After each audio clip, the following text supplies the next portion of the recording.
Bueno chicos, en esta oportunidad vamos a hablar de lo que son las dermatosis autoinmunes o lo que es lo mismo las enfermedades autoinmunitarias relacionadas con la dermatología.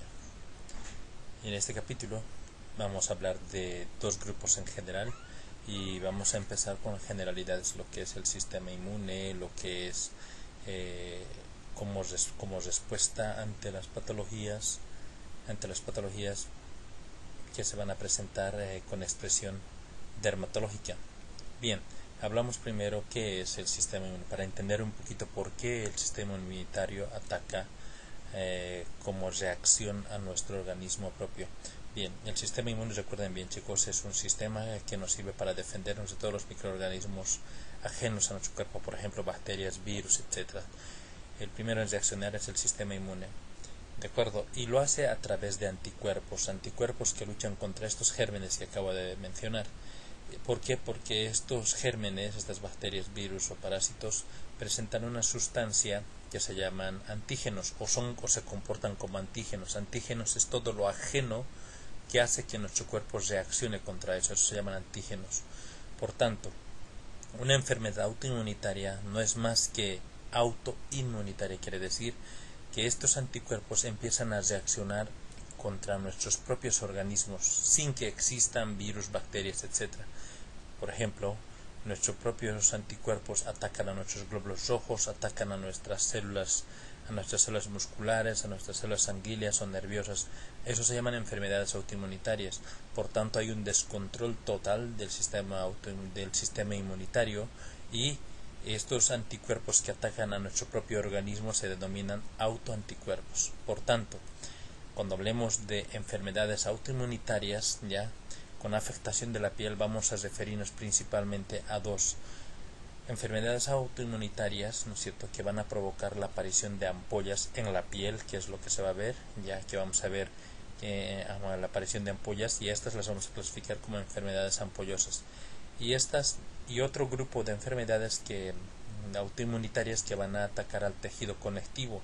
El tejido conectivo, recuerden bien, es el tejido de mayor abundancia en el organismo. Esta forma parte de la grasa, músculos, huesos, etcétera, un montón de cosas, ¿no? Por tanto, enfermedades autoinmunitarias con afectación del tejido conectivo, que esto lo vamos a llamar conectivopatías, ¿de acuerdo? Bien, y enfermedades, por tanto, empezamos con las enfermedades ampollosas, que los había dicho ya, ¿no?, que se van a manifestar en la piel. Recuerden bien, esto es la piel, esto es la epidermis, esto es la dermis, esta es la capa basal y ya prácticamente es la parte más profunda de la dermis, ¿no? Esta es la parte más profunda ya. Epidermis y dermis. Fijaros bien dónde se pueden formar las ampollas. Las ampollas, si se forman por justo debajo de la epidermis o en la epidermis, vamos a llamarlos, ¿no es cierto?, ya intraepidérmicas. Si se forman por debajo de la epidermis, o sea, en esta situación la vamos a llamar, ¿no es cierto?, que lo vamos a llamar subepidérmicas. Entonces esto es importante que lo sepáis, ¿de acuerdo?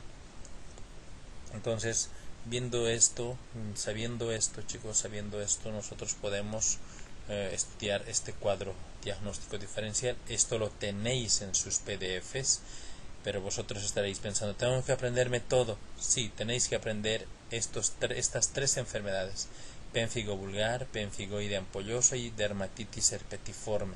Estas tres son las patologías con manifestación de ampollas en la piel. Pero ¿qué deben saber de esto? Lo más importante que deben saber es esto. Miren, edad. ¿A qué edad se presentan normalmente el pénfigo vulgar, es el que se presenta entre 40 y 60 años. El pemfigoide ampolloso mayor a 60 años y la dermatitis herpetiforme se presenta entre 20 y 40 años, es las personas más jóvenes. 2. Debo saber la clínica simplemente. Fijaros bien, el pénfigo vulgar presenta ampollas flácidas. ¿Flácidas qué quiere decir? Ampollas fáciles de romperse. En cambio, el pemfigoide, ampollas tensas, duras. En cambio, la dermatitis presenta vesículas duras. ¿Qué diferencia hay entre ampolla y vesícula? La ampolla ya está cubierta por lo que es un tejido un poco más grueso quieren una vesícula que prácticamente está cubierta por algo muy delgado, pero que se va a romper con facilidad. Bien. 2. Presenta Nikolsky positivo y estos dos Nikolsky negativo. ¿Qué es Nikolsky? Es un signo con desprendimiento de la epidermis, que os voy a mostrar, lo van a entender mejor. Cuando hay afectación autoinmunitaria de la piel, ya, entonces la piel se despega fácilmente. Cuando se despega fácilmente con un simple apretón se denomina Nikolsky positivo, que solo está presente en el pénfigo vulgar. En cambio, en el pénfigoide es negativo, y también la dermatitis septiforme.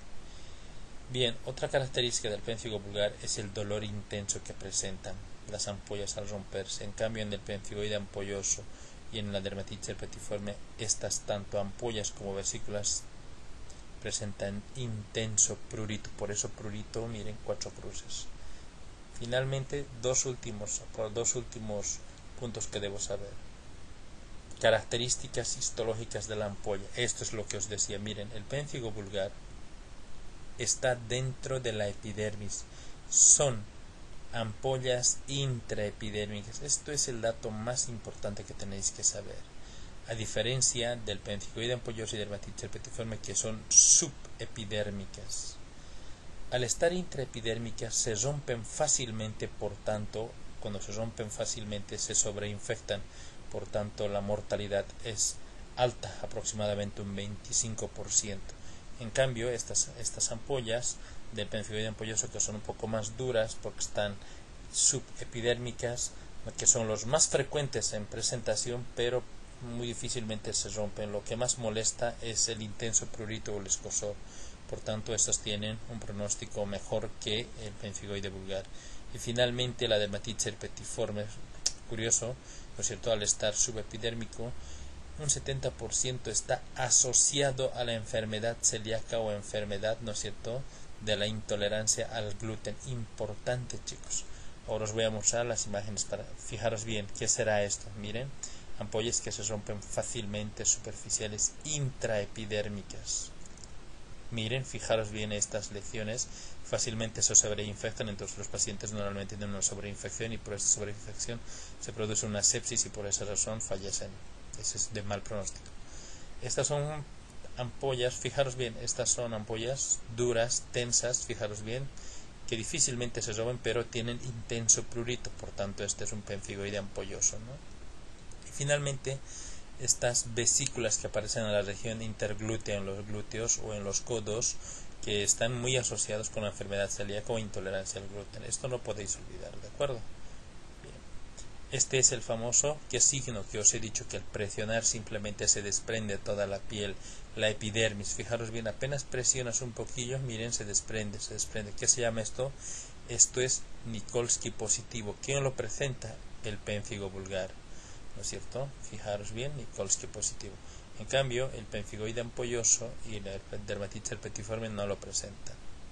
Listo, solo tenéis que saber eso, el tratamiento de todos ellos, tanto pénfigo vulgar como pénfigoide ampolloso, dermatitis septiforme. ¿Cuál va a ser, chicos? ¿Cuál va a ser el tratamiento? El tratamiento es normalmente corticoides. En cambio, la dermatitis septiforme es evitar, ¿no es cierto?, alimentos con gluten. Bien. El otro grupo de enfermedades os había dicho que son las enfermedades del tejido conectivo, las conectivopatías. Antes de empezar, os recuerdo que el tejido conectivo forma parte de la piel, forma parte del tejido adiposo, forma parte de la sangre, todas las células sanguíneas, forma parte del tejido óseo, cartilaginoso, ligamentario, nervioso, muscular, etc. ¿Ves? El tejido conectivo, por tanto, forma parte de gran número de elementos orgánicos e histológicos, que por tanto su afectación va a afectar casi prácticamente a todo. Bien, y empezamos con la primera enfermedad del tejido conectivo, el lupus. El lupus es una enfermedad autoinmunitaria, y dentro del lupus vamos a hablar de 3 tipos de lupus. Lupus eritematoso sistémico, lupus discoideo cutáneo y lupus producido por fármacos. Entonces vamos a hablar de estos 3 tipos de lupus. Lupus eritematoso sistémico. Fijaros bien por qué he puesto un sol, cuidado. En los 3 lupus, el agravante principal, en los 2, lupus discoide y lupus eritematoso, el agravante principal va a ser el sol. Fijaros bien, el sol, señores, va a afectar a piel, articulaciones, sangre, riñones y otros órganos más, como vamos a ver. Bien, la causa del lupus eritematoso sistémico es normalmente las causas del lupus son desconocidas, idiopáticas, pero hay una predisposición genética, claro, ya vienen las personas con una predisposición genética, factores ambientales, que es uno de los datos más importantes conocidos, que es la luz ultravioleta. Es decir, las personas cuando llegan a cierta edad, que ya tienen una predisposición genética, llegan a los 20 años, se exponen a la playa, o a los 15, pueden haberse expuesto en años atrás, pero no les ha pasado nada, pero justo en ese instante, a los 20 años, supongamos que se exponen al sol, a la playa, y el brote aparece en ese instante. ¿Qué significa cuando te expones a la luz ultravioleta? En la playa normalmente es ahí donde se diagnostica gran cantidad. Cuando se exponen al sol por la tarde ya la pasan fatal. Empieza a aparecerles ronchas, eritemas por todo el cuerpo y empieza a aparecer este signo típico del lupus eritematoso sistémico que se llama signo de la mariposa, que es el rash malar. Si aparece esto, ya significa que sí tiene lupus, que va a ir empeorando si no controla su aparición, ¿no? También las infecciones, antibióticos, uso excesivo de antibióticos, o el estrés excesivo, o algunos medicamentos o hormonas también pueden generar su aparición. Por tanto, existen muchísimos factores en su aparición del lupus, ¿no? Pero principalmente la exposición solar. O sea, en pocas palabras, hay mucha gente que llega a decir, yo tengo alergia al sol. Pues es esta enfermedad a lo que se refiere, es el lupus eritematoso sistémico. Bien, el lupus eritematoso sistémico, su diagnóstico es con criterios clínicos. Cuidado, lo estoy diciendo bien claro. ¿Cómo se diagnostica un lupus? El lupus se diagnostica con criterios clínicos, que vosotros tenéis que adquirir esta capacidad de diagnosticar. El lupus, os he dicho, lo primero que aparece cuando se exponen al sol es un eritema malar o rash malar, el signo de las alas de mariposa que aparece en la cara. Hay afectación de serositis, hay afectación de la serosa, se puede ver pericarditis, derrame pleural, etc. Mientras más tiempo va pasando, chicos, va empeorando más el lupus, ¿no? Puede haber úlceras orales, puede haber afectación neurológica, las personas pueden cambiar de comportamiento, pueden tener psicosis o convulsiones o trastornos de personalidad, etc. Hay afectación sanguínea con anemias, ¿no es cierto?, con plaquetopenias, hay alteración de las células sanguíneas, hay artritis, artralgias dolorosas, fotosensibilidad, os dije, ¿no es cierto? De repente, si antes tomaban la playa el sol, no lo toleran, pero de repente por X motivos se exponen al sol y les brota el lupus. Hay anticuerpos antinucleares positivos, esto es lo típico, si les hacemos un estudio están presentes anticuerpos antinucleares positivos. Hay afectación renal, que esto es lo que más condiciona el lupus, que si hay afectación renal prácticamente el pronóstico es malo. Y finalmente hay afectación inmunitaria, ¿no es cierto? Las células inmunitarias empiezan a atacarte a todo tu cuerpo, a todos tus tejidos, o sea, afecta prácticamente un gran número. Para diagnosticar lupus, con estos 10 criterios, necesito que un paciente reúna 4 criterios de estos 10 para decir que tiene un lupus. Que te cuente que tiene intolerancia al sol, 1. 2. Tiene eritemas malares. 3. Tengo úlceras. 4. Tengo anemia. Ya puedes diagnosticar que tiene lupus. ¿Y tenéis que memorizar todos estos? Pues sí, tenéis que memorizar. Y como sois mis alumnos, pues os he preparado un hemotécnico sencillo, fácil de memorizar.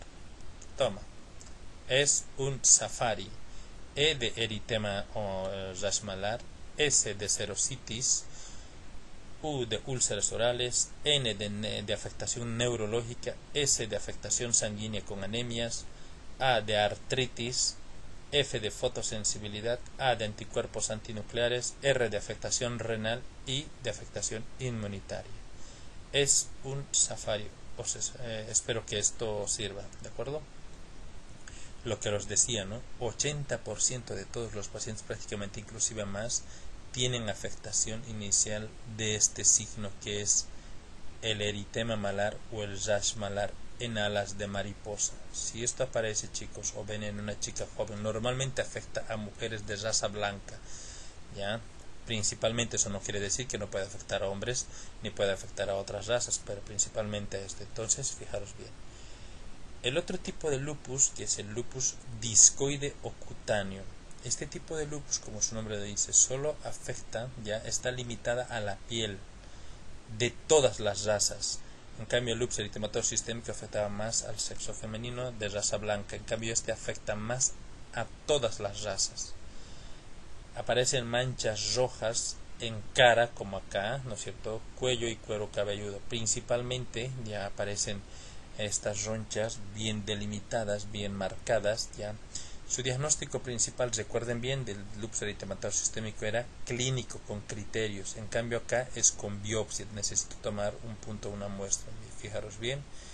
Y también, ¿no es cierto?, ya al haber una afectación solo de piel, principalmente hay escasa o bajos niveles de anticuerpos antinucleares. Por tanto, esos bajos niveles se consideran como negativos, ¿no? Bien. Pero de este tipo de lupus pueden progresar a la forma sistémica, quiere decir al lupus eritematoso sistémico, en un 10%. ¿De acuerdo?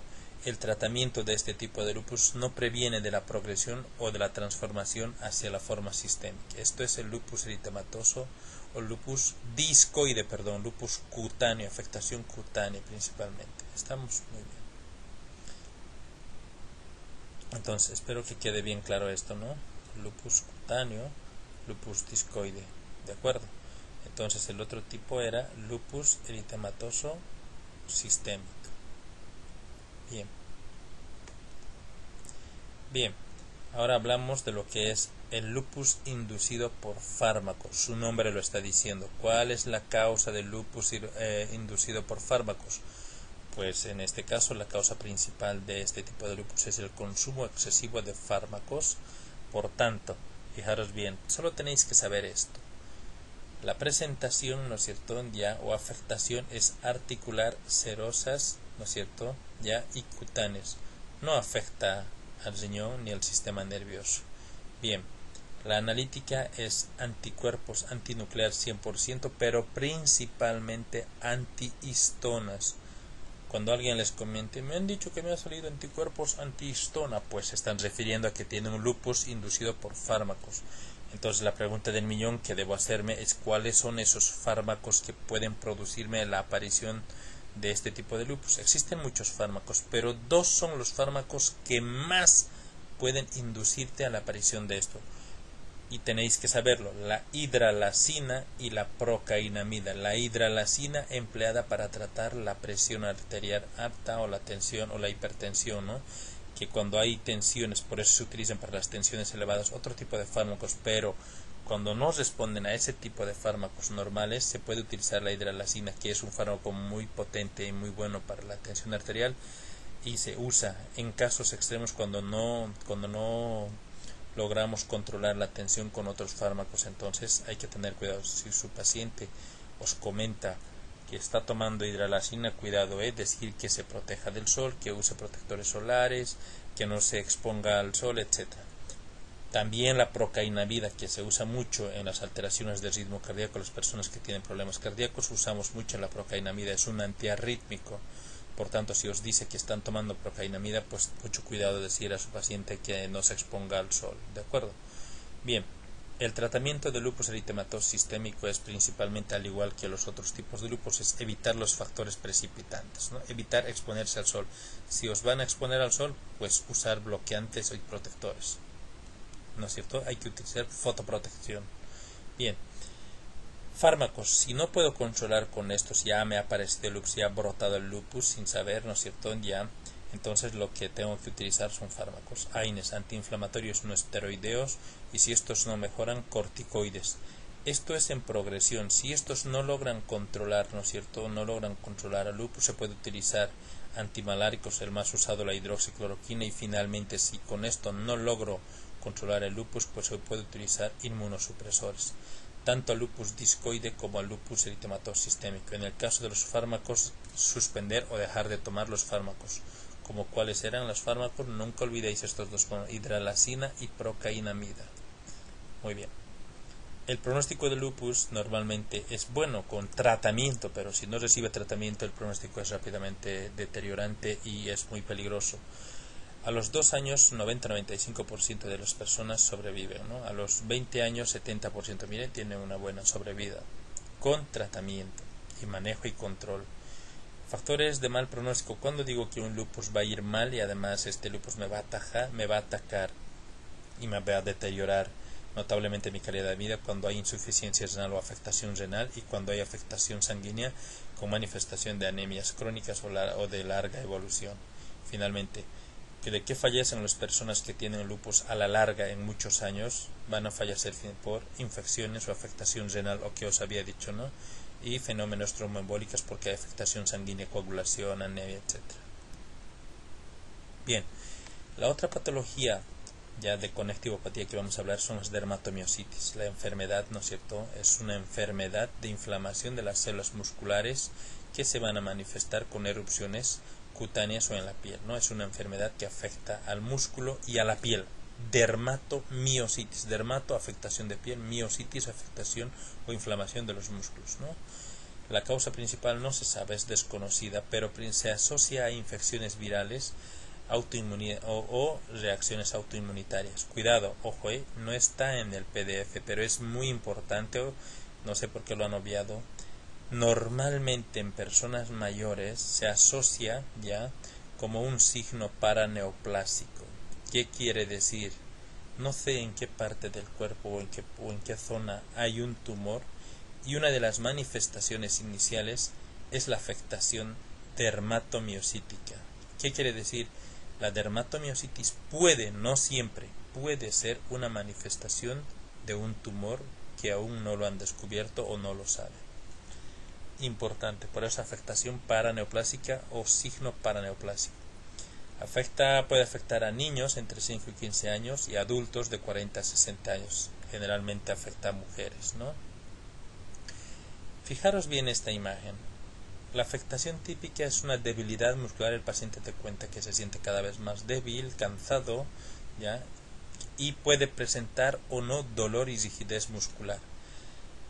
En los párpados es curioso que presenten una coloración púrpura-violeta, que se conoce como eritema heliotropo. Fijaros bien, parece que se hubiera pintado, se hubiera golpeado el ojo, ¿no? Y solo en un lado, a veces en los dos lados. Entonces, si esto aparece de la noche a la mañana, tener cuidado. ¿Qué os he dicho? Puede ser un signo paraneoplásico, cuidado. Esto es signo del eritema heliotropo. Puede también aparecer este tipo de erupción cutánea, rojo-púrpura, normalmente en pecho, espalda, hombros, cara, cuello, que se llama eritema vespertino, vespertilio o vespertino, ¿no? ¿Qué es eritema vespertino, vespertilio? ¿Ya? Normalmente después del mediodía aparece, ¿de acuerdo? O aparecen esto ya después del mediodía, aparecen con este eritema sin causa alguna, aparece una quemadura o algo, cuidado. También pueden aparecer las famosas pápulas de Gotrón. Fijaros bien, los nudillos, aparecen estos nudillos rojillos o engrosados o engrosamiento de estos. Entonces estos se denominan pápulas de Gotrón. Telangiectasias periumbilicales. ¿Qué son las telangiectasias periumbilicales? Fijaros bien, como venitas, como si estuvieran con mayor vascularización. Esta es una microcirculación donde se denomina telangiectasia, ¿no? Alrededor de las uñas, fijaros bien, a eso se refiere. Además, a esto se puede añadir otros signos como alopecia cicatricial, dificultad deglutorio, respiratoria, etc. Pero los signos que os he dicho no podéis olvidar. Eritema heliotropo, fijaros bien nuevamente. 1, 2, eritema, ya, eritema vespertilio. 3, pápulas de Gotrón. Y 4, telangiectasias periunguiales. Muy bien. ¿Cuál es el tratamiento y diagnóstico de este tipo de enfermedades? Primero, siempre clínica muscular, debilidad, os va a decir que me siento más débil, ¿no es cierto? 2, lesiones cutáneas, como hemos visto, aparición de signos cutáneos en piel. Elevación de las enzimas musculares. ¿Cuál es la enzima muscular por excelencia que se manifiesta en la sangre? CPK, es la CPK.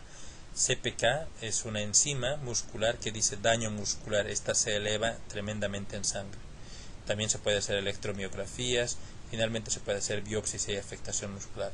Y para descubrir si existe algún tumor en alguna parte de mi cuerpo se hacen resonancias, tomografías, etc. Y finalmente los anticuerpos que me atacan a mis músculos y a mi piel en este tipo de dermatomiositis normalmente son los anti-Jo. Recuerdan que en el lupus normalmente son los anticuerpos antinucleares positivos, en este caso son anti-Jo. En la dermatomiositis son los anti-Jo1. Y el tratamiento siempre es con corticoides, corticosteroides o inmunosupresores, ¿de acuerdo? Ya para terminar el último capítulo de las conectivopatías y para terminar este tema de enfermedades autoinmunitarias, hablamos de la esclerodermia. No es más que esclero es engrosamiento, dermia, esclero, engrosamiento de la piel. Es una enfermedad de tejido conectivo, ya lo sabemos, que afecta a piel, vasos sanguíneos, músculos y órganos internos. Por acumulación de colágeno, ya de un tejido de colágeno en piel y todos estos órganos. Hay un engrosamiento, os dije, esclero es engrosamiento, ¿no? Fijaros bien esta imagen, hay un engrosamiento de la piel, miren, hay un engrosamiento de los codos, de las rodillas, de los dedos, del cuero cabelludo, etc. No se sabe la causa, afecta principalmente a mujeres entre 30 y 50 años o mayores también. Los factores de riesgo más importantes son la exposición ocupacional, o sea, trabajadoras o personas que trabajan normalmente con polvo de silicio o policloruro de vinilo. Por eso estas personas que trabajan con este tipo de material siempre se recomienda en trabajo laboral utilizar mascarilla y guantes. Si no lo usan o es que la empresa no ha dotado de este material para protegerse de estas sustancias, podéis demandarlo, ¿no? Bien. La clínica es, fijaros bien, una variedad de afectación clínica, pero como siempre, como sois mis alumnos, sois privilegiados y os voy a pedir para el examen simplemente de la esclerodermia que sepáis mínimamente esto, el síndrome de Crest. ¿Qué es el síndrome de Crest? La esclerodermia se manifiesta con todo esto, pero se manifiesta principalmente con signos del síndrome de Crest. El síndrome de Crest afecta. Hay calcificaciones, como han visto en los nudillos en codos y rodillas. Hay fenómeno de Raynaud, hay vascularización, como os voy a mostrar ahora, es lo más típico fenómeno de Raynaud.